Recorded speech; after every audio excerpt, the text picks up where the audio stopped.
اور breaking news میں آپ کو اسلام آباد سے بڑی خبر دیں۔ سانحہ آرمی پبلک اسکول کیس کی سماعت کے دوران سپریم کورٹ نے وزیر اعظم کو طلب کر لیا ہے۔ وزیر اعظم عمران خان کو بلائیں، ان سے خود بات کریں گے، ایسے نہیں چلے گا۔ اربوں روپے انٹیلیجنس پر خرچ ہوتے ہیں۔ دعویٰ بھی یہ ہے کہ ہم دنیا کی بہترین انٹیلیجنس ایجنسی ہیں۔ چیف جسٹس کے ریمارکس۔ اسلام آباد سے آپ کو بڑی خبر دے رہے ہیں۔ سانحہ آرمی پبلک اسکول کیس کی سماعت کے دوران سپریم کورٹ نے وزیر اعظم کو طلب کر لیا ہے۔ وزیر اعظم کو بلائیں، ان سے خود بات کریں گے، ایسے نہیں چلے گا۔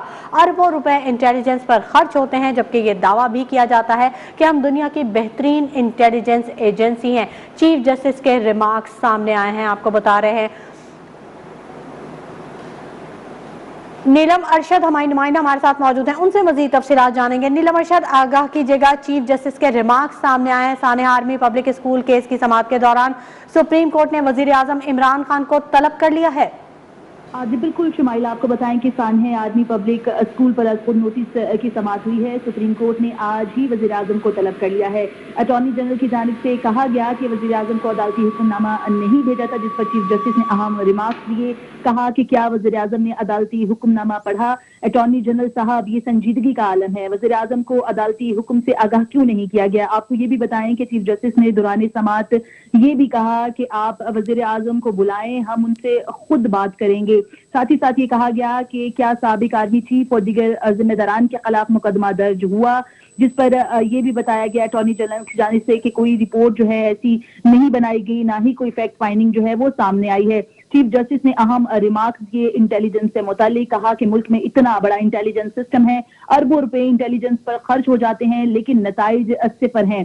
یہ بھی کہا گیا ہے کہ دعویٰ ہے کہ ہم دنیا کی بہترین انٹیلیجنس ہیں، لیکن جب عوام کی حفاظت کی بات آتی ہے تو انٹیلیجنس کہاں چلی جاتی ہے؟ انٹیلیجنس پر اتنا خرچ ہو رہا ہے لیکن نتائج صفر ہیں۔ ساتھ ہی ساتھ آپ کو بتائیں کہ جسٹس اعجاز الاحسن نے بھی اہم ریمارکس دیے۔ کہا کہ اداروں کو معلوم ہونا چاہیے تھا کہ قبائلی علاقوں میں آپریشن کا رد عمل آئے گا۔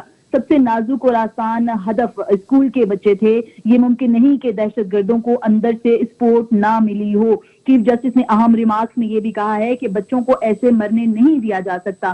ساتھ ہی ساتھ انٹیلیجنس اداروں سے متعلق بات بھی کی گئی ہے۔ چیف جسٹس کے ساتھ ساتھ جسٹس قاضی امین بھی اس بینچ کا حصہ ہیں، ان کی جانب سے بھی اہم ریمارکس دیے گئے۔ کہا گیا کہ اصل ملزمان تک پہنچنا اور پکڑنا کیا ریاست کا کام نہیں؟ اطلاعات ہیں کہ ریاست کے کسی گروہ سے مذاکرات کیے گئے ہیں۔ تاہم چیف جسٹس کی جانب سے وزیر اعظم عمران خان کو طلب کیا گیا ہے۔ وزیر اعظم عمران خان کو آج ہی طلب کیا گیا ہے۔ چیف جسٹس نے یہ بھی کہا ہے کہ عمران خان صاحب سے خود بات کریں گے، بچوں کو ایسے مرنے نہیں دیا جا سکتا۔ آپ کو بتائیں کہ اس وقت سماعت چل رہی ہے۔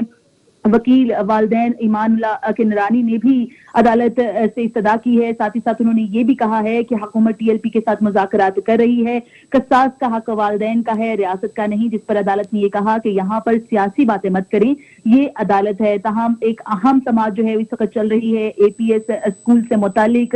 آج خود نوٹس لیا گیا تھا سپریم کورٹ کی جانب سے، اور آج سپریم کورٹ نے وزیر اعظم عمران خان کو طلب کر لیا ہے۔ چیف جسٹس نے اہم ریمارکس دیے۔ کہا کہ وزیر اعظم کو بلائیں، ان سے خود بات کریں گے، ایسے نہیں چلے گا۔ انٹیلیجنس اداروں سے متعلق بھی اہم ریمارکس دیے گئے چیف جسٹس کی جانب سے۔ کہا گیا کہ ملک میں اتنا بڑا انٹیلیجنس سسٹم ہے، اربوں روپے انٹیلیجنس پر خرچ ہو جاتے ہیں، لیکن جب بات عوام کی حفاظت کی آتی ہے تو انٹیلیجنس کہاں چلی جاتی ہے؟ یہ بھی کہا گیا اٹارنی جنرل کی جانب سے کہ سابق آرمی چیف اور D G I S I کے خلاف انکوائری رپورٹ میں کوئی فائنڈنگ نہیں، جس پر چیف جسٹس نے یہ کہا کہ کیا سابق آرمی چیف اور دیگر ذمہ داران کے خلاف مقدمہ درج ہوا؟ یہ بھی بتائیں آپ کو کہ چیف جسٹس نے یہ بھی ریمارکس دیے ہیں کہ چوکیدار اور سپاہیوں کے خلاف کارروائی کر دی گئی ہے، اصل میں تو کارروائی اوپر سے شروع ہونی چاہیے تھی، اوپر والے تنخواہیں اور مراعات لے کر چلتے بنے۔ چیف جسٹس نے یہ بھی کہا ہے کہ بچوں کو اسکولوں میں مرنے کے لیے نہیں چھوڑ سکتے۔ اہم سماعت ہوئی ہے شمائلہ، اور آپ کو بتائیں کہ خود نوٹس سماعت میں آج وزیر اعظم عمران خان کو طلب کیا گیا ہے سپریم کورٹ کی جانب سے۔ سپریم کورٹ نے آج کے آج ہی وزیر اعظم عمران خان کو طلب کر گیا ہے، اور ساتھ ہی ساتھ چیف جسٹس نے یہ کہا ہے کہ ہم وزیر اعظم سے خود بات کریں گے اور پوچھیں گے کہ آخر اب تک کیا کارروائی کی گئی، ایسے نہیں چلے گا۔ اور ساتھ ہی ساتھ جو تمام تر انٹیلیجنس سسٹم ہے اس سے متعلق بھی اہم ریمارکس دیے گئے ہیں۔ عدالت کی جانب سے کہا گیا ہے کہ اربوں روپے انٹیلیجنس سے خرچ ہو جاتے ہیں، لیکن جب بات عوام کی حفاظت کی آتی ہے تو نتائج صفر ہوتے ہیں۔ شمائلہ، اس وقت سماعت جو ہے وہ چل رہی ہے اور اٹارنی جنرل جو ہے وہ عدالت کو